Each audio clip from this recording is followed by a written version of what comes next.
Hi, I'm Hans Ibelins. I am publisher of the Architecture Observer and I'm teaching at the Daniels Faculty of Architecture at the University of Toronto.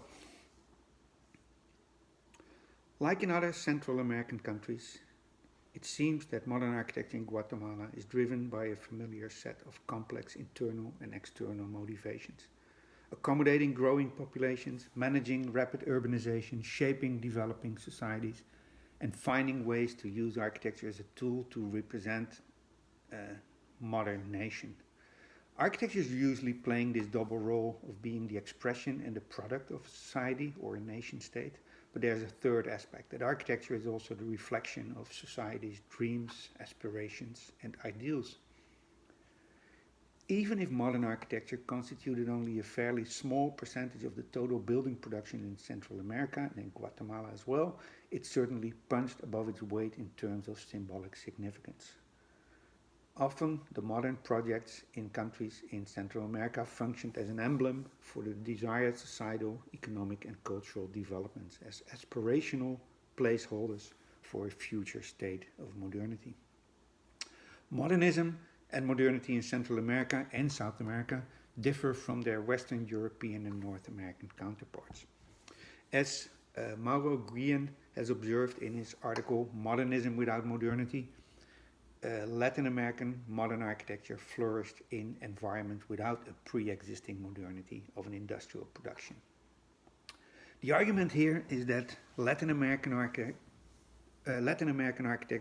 evidences that modernism could exist without modern industry, contradicting the Western narrative that modern architecture was only possible because of modern industry, with industrial production of steel, concrete, and glass.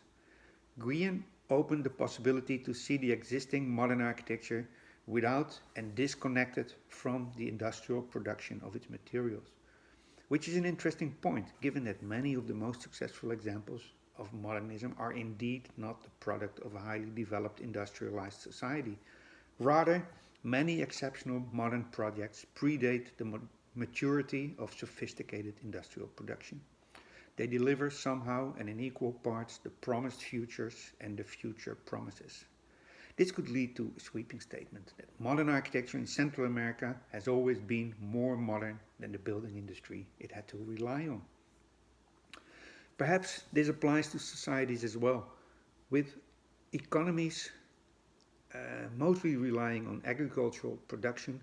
There was never a strong incentive to fully industrialize.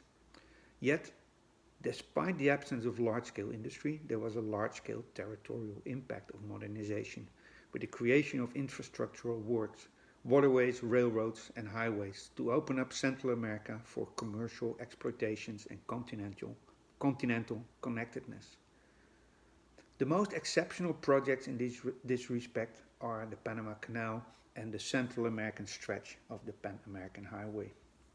To come back to Green and his modernism without modernity, he pointed out that in Latin America, modern architecture relied less on a sophisticated industrial sector and more on a public sector with explicit building ambitions and also on the emergence of architectural professionals. The new forms and non-traditional building methods offered means to carve out a distinctive social, cultural role, bearing evidence that architects were indispensable not only for their professional skills but also for their role in a modernization process. For the nation building project that many Central American countries embarked on, the modern language offered proof of so-called progress and the means to make civic buildings to stand out. It also evidenced the role of government as the only engine capable of developing and organizing society. Central American modern architectures blossomed for the most part through significant civic projects, often embodying new or reimagined state institutions, headquarters of novel state-managed insurance and pension funds, national banks, public hospitals, public university campuses, cultural institutions such as museums and libraries. They all were reflecting this Central American modernity. Conspicuously absent are large public housing projects and, related to that, urban planning.